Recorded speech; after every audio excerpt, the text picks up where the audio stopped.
जय जय श्री राधे। प्रश्न है कि मानव जन्म दुर्लभ क्यों है, इतनी आसानी से क्यों नहीं मिलता, 84 लाख योनि के बाद ही क्यों मिलता है, क्यों सुदुर्लभ है। तो यहाँ पे बताया गया है कि मानव जीवन जो भगवान जन्म देते हैं वो उस पर अति कृपा के कारण ही उसको मानव शरीर में जन्म देते हैं।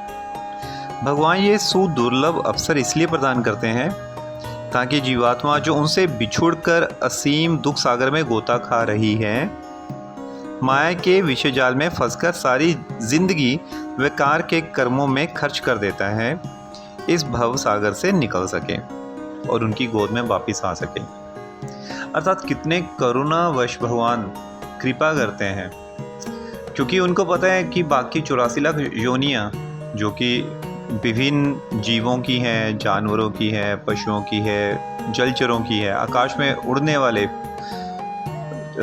जंतुओं की है, लेकिन क्योंकि उनमें वो जिज्ञासा नहीं कर सकते, सिर्फ मनुष्य जन्म में ही जिज्ञासा कर सकते हैं, तो भगवान उनको ये जन्म देते हैं और समय समय पर गुरु के माध्यम से, संकीर्तन के माध्यम से, शोभा यात्रा के माध्यम से, अलग अलग प्रकार से वो आप तक हरिनाम पहुँचाते हैं ताकि आप आकर्षित हो जाओ वो नाम सुनते हुए, नाम कीर्तन सुनते हुए, और भगवान के प्रति जिज्ञासा करो। तो जब भगवान मनुष्य जीवन देते हैं उसके साथ ये अवसर भी प्रदान करते हैं। और कई लोग बोलते हैं कि नहीं, जब भगवान की इच्छा होगी तब भजन करेंगे, जब भगवान की इच्छा होगी तब भजन करेंगे। ऐसा नहीं है, भगवान की इच्छा होगी, भगवान की इच्छा है तभी आपको ये मनुष्य जन्म मिला है।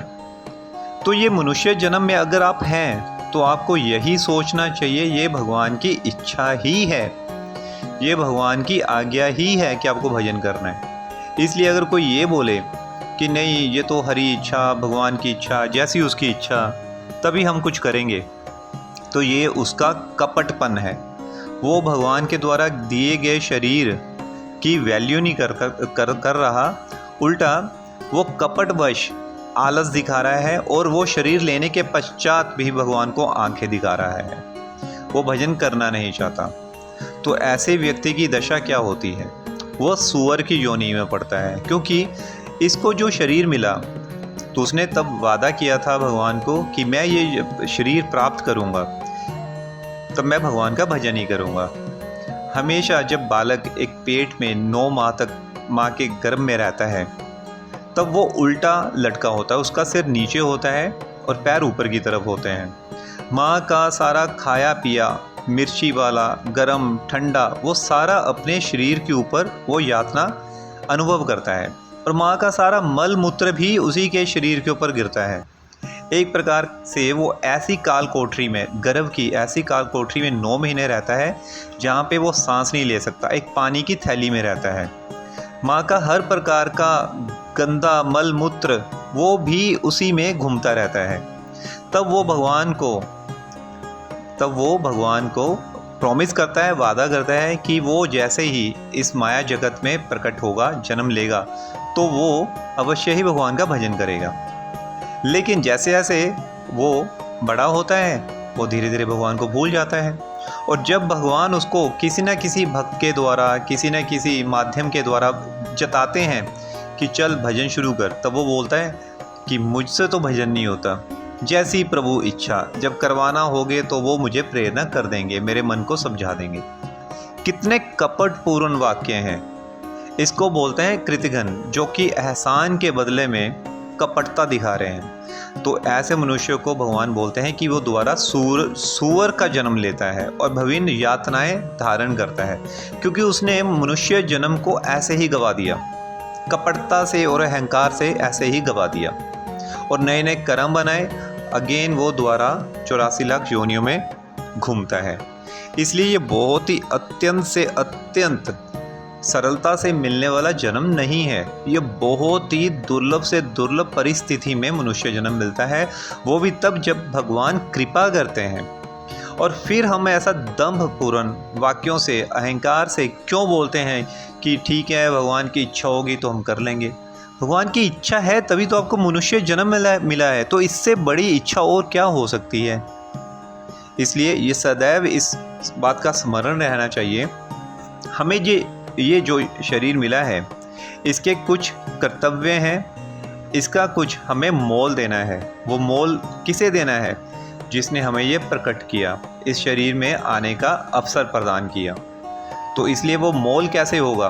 देखिए, ये अवसर प्रदान किया हमारे माता पिता ने। अब माता पिता की भी आप पूर्ण रूप से सेवा नहीं कर सकते, आप उनको बीमारी से नहीं बचा सकते, आप उनको बुढ़ापे से नहीं बचा सकते।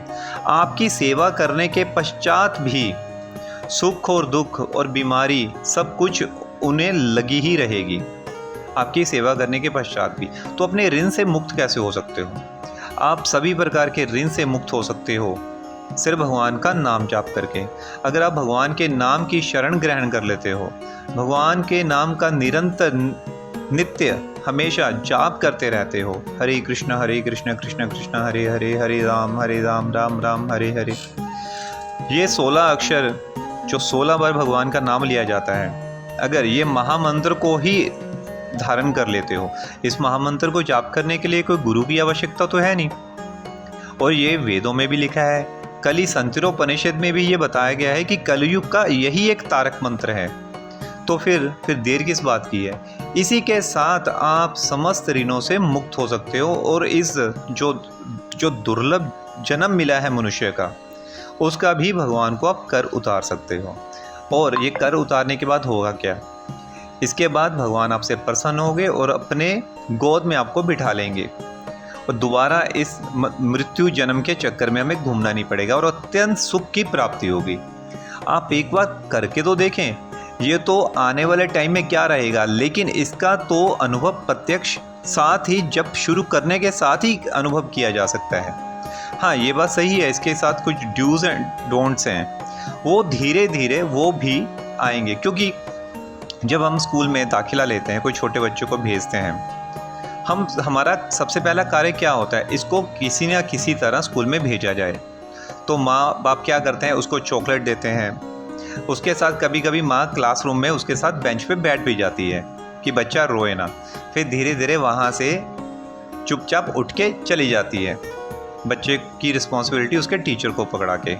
इसी प्रकार हमें किसी न किसी तरह भगवान के नाम में लगना है, हर प्रकार से मन को लगाना है।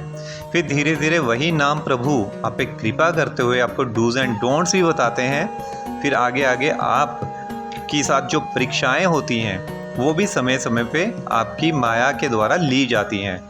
लेकिन जब आप दृढ़ निश्चय कर लेते हो कि मुझे इस मार्ग पे चलना ही है और इस जो दुर्लभ मानव जीवन जो हमें मिला है उसका सदुपयोग करना ही करना है, तो भगवान आपके साथ खड़े हो जाते हैं, चाहे भक्तों के रूप में, चाहे नाम प्रभु के रूप में। इसलिए सदैव ये बात हमेशा अपने दिमाग में रखी जाए कि ये मानव जन्म जो है बहुत ही मुश्किल से मिला है, इसको व्यर्थ ना गवाया जाए, बल्कि जिस कार्य के लिए मिला है उसी कार्य के में लगा देना चाहिए।